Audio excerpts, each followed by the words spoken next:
Now let me tell you something, brother. I promise that's the only time in this video I'm going to do that voice. To whoever might be watching this, I hope your day's going well. I apologize in advance if this comes off as amateurish. I'm not a YouTuber. I'm not a filmmaker. I don't know jack about editing or lighting or set design.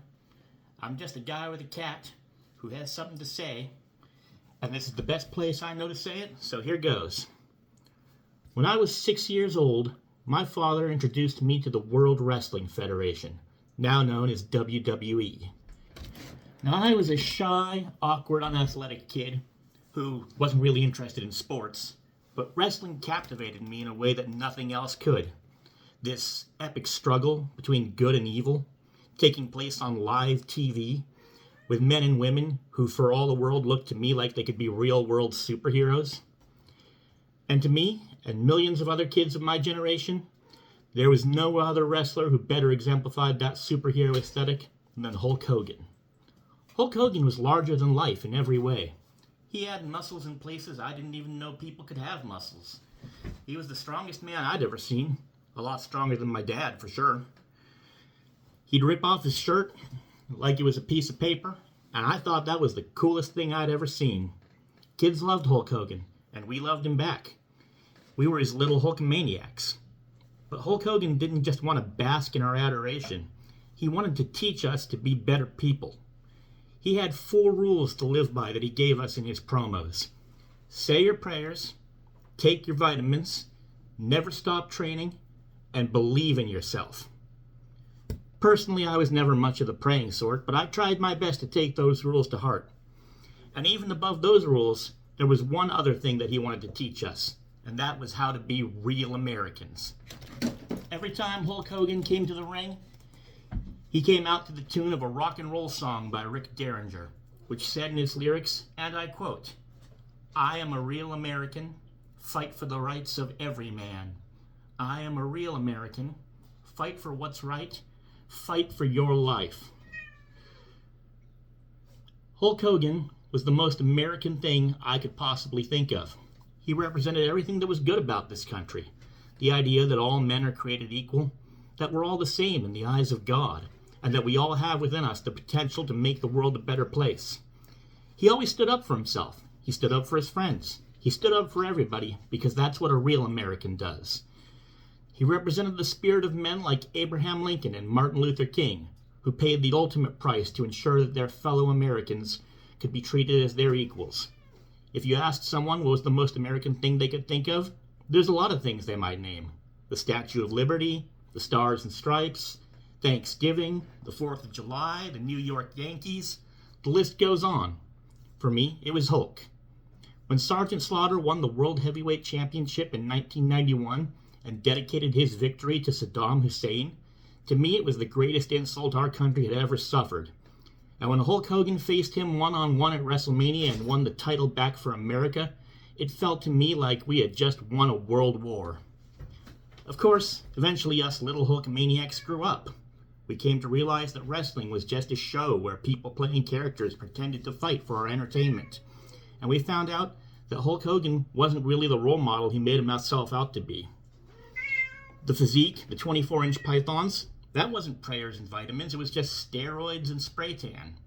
He used his backstage influence to put his buddies in the main event and bury people he didn't like. He snitched on wrestlers who tried to unionize.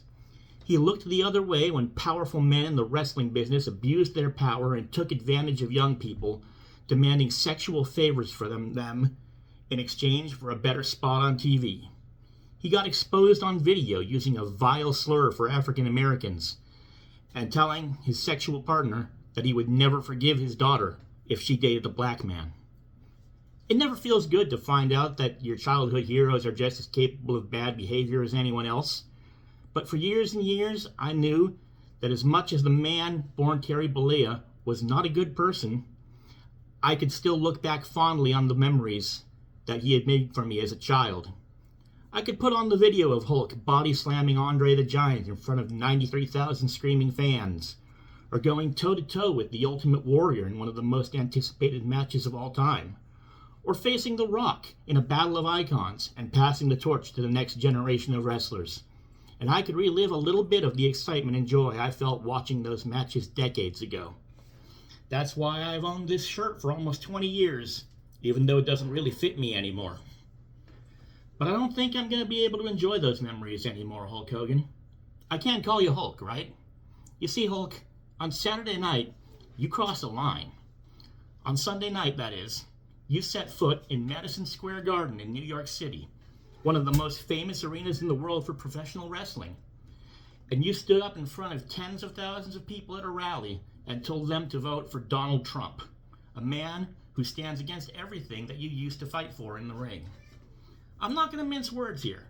For as much as Donald Trump wraps himself up in the flag and carries a cross on his back and talks about making America great again, it's clear through his words and deeds that deep down, he despises this country and everything it stands for. He's a racist who started his political career by promoting a baseless rumor that our first African-American president was a foreign interloper. He's a chauvinist who can't handle being challenged by a confident and intelligent woman.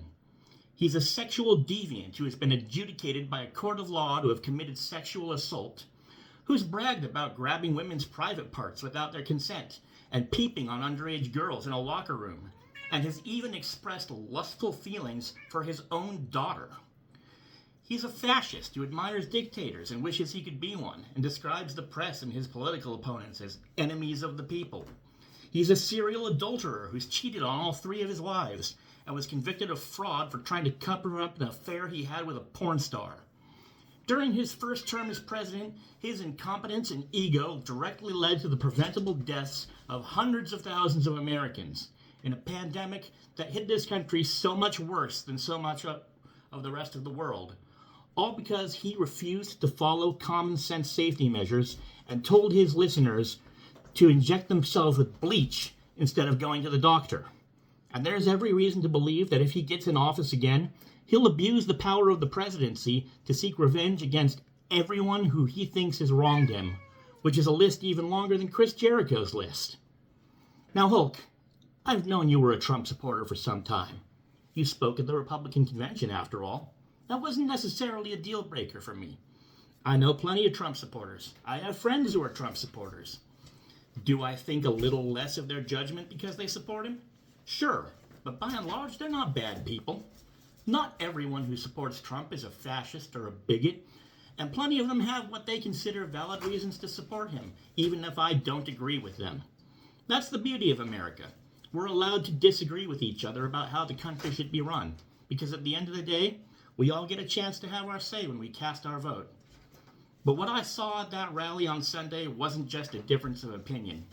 I can honestly tell you, Hulk Hogan, without hyperbole, that what I saw at that rally was the most disgusting, offensive, un-American shit that I have ever seen in my 42 years on this earth.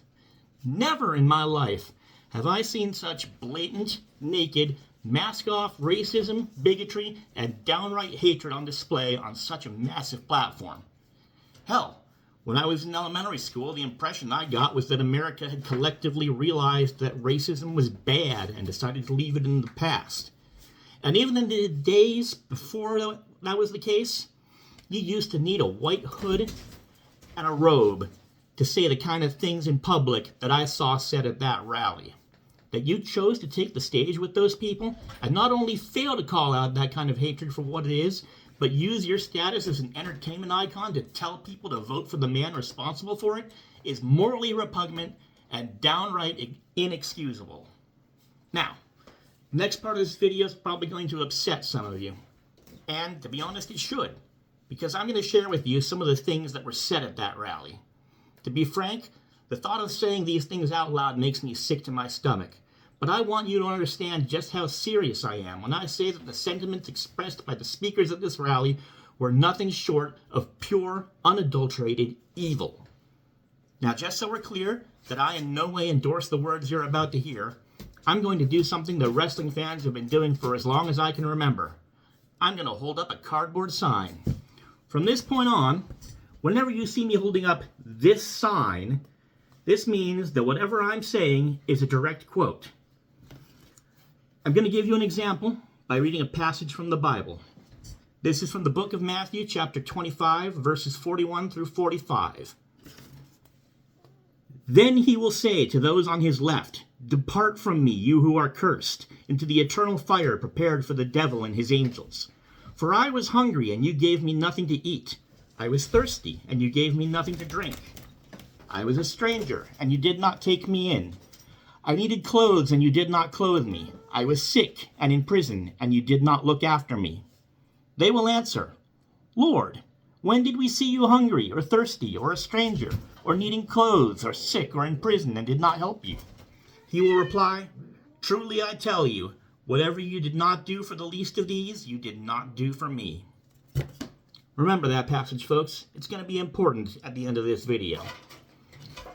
We're going to start off with the words of comedian Tony Hinchcliffe near the beginning of the rally. I don't know if you know this, but there's literally a floating island of garbage in the middle of the ocean right now. I think it's called Puerto Rico. I want to make this clear. Puerto Rico is not some foreign country. Puerto Rico is a United States territory, and every single man and woman born there is a citizen of the United States, just as if they had been born in the 50 states. There are 3.2 million Americans living in Puerto Rico, and another 5.6 million people of Puerto Rican ancestry living stateside. This is what MAGA thinks of you. You're never going to be real Americans to them. Another quote from Hinchcliffe. "These Latinos, they love making babies. There's no pulling out. They don't do that. They come inside, just like they did to our country." There are 65.2 million Americans of Latino ancestry. This is what MAGA thinks of you. You're never going to be real Americans to them. One more from Hinchcliffe. "Hey, that's cool. A black guy with a thing on his head. What the hell is that, a lampshade? That's one of my buddies. He had a Halloween party last night. We had fun. We carved watermelons together." There are 48 million African Americans in this country. This is what MAGA thinks of you. You're never going to be real Americans to them. Now you might be saying right now, "Oh, he's a comedian. He's telling jokes. Can't you take a joke?" Well, I for one don't think that racist tropes from 100 years ago are very funny. But in any event, this isn't open mic night at the comedy club. It's a rally for a man who wants to be the next president of the United States. And he and his people booked this man to speak at that rally, knowing full well the type of crass bigotry he calls humor. In fact, since Sunday, we've learned that Trump's staff edited Hinchcliffe's remarks on the teleprompter to remove a line where he wanted to refer to Kamala Harris using a vulgar term for the female anatomy, which means someone had to read all the racist things he was planning to say and thought to themselves, sounds good to me. That's just the tip of the iceberg, because there's a lot more where that came from. Rudy Giuliani said, "Palestinians are taught to kill us at 2 years old, and Harris wants to bring them to you." 160,000 Palestinian Americans in this country and 3.7 million Arab Americans overall. This is what MAGA thinks of you. You're never going to be real Americans to them. Congressman Byron Donalds said, "I'll be damned if you're going to have some school tell my boys that they can now be girls." There are approximately 1.6 million Americans who identify as transgender. This is what MAGA thinks of you. You're never going to be real Americans to them. This is Stephen Miller, a senior advisor to Trump who was the mastermind behind his attempt to ban Muslims from entering the country. "America is for Americans and Americans only."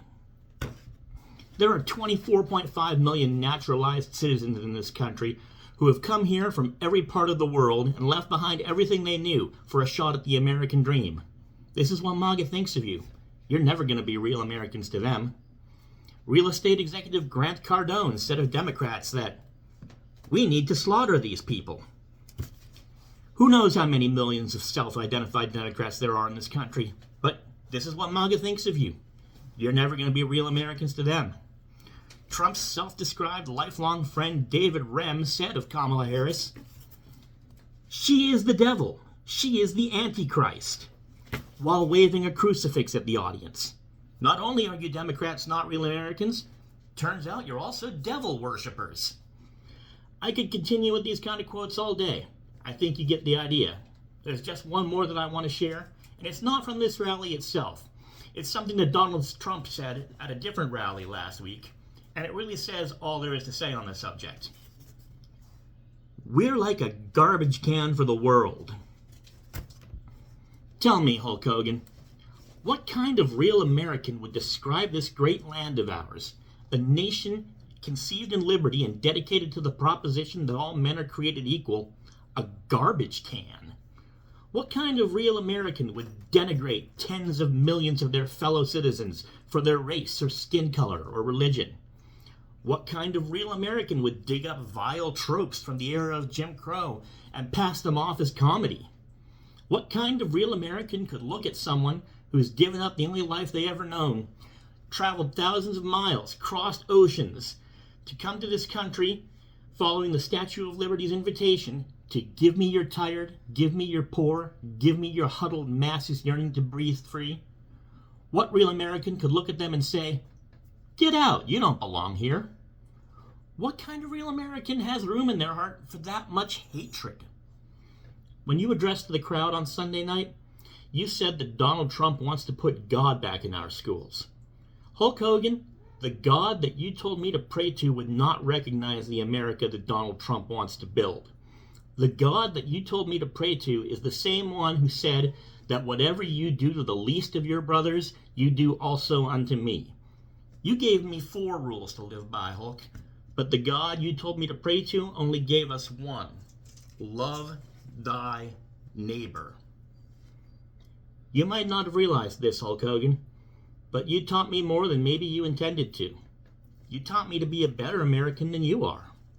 You taught me that to be a real American is to carry love in your heart for this country and all of its people. You taught me that just as everyone is capable of great evil, so too are we capable of great good. You taught me that when hatred rears its ugly head, it's not enough to just stand by and watch. It's our duty as Americans to call it out, to not let it go unopposed, to stand up for what we believe in and never back down. So you better find a new partner for your next match, Hulk Hogan, because this little Hulkamaniac is tagging out.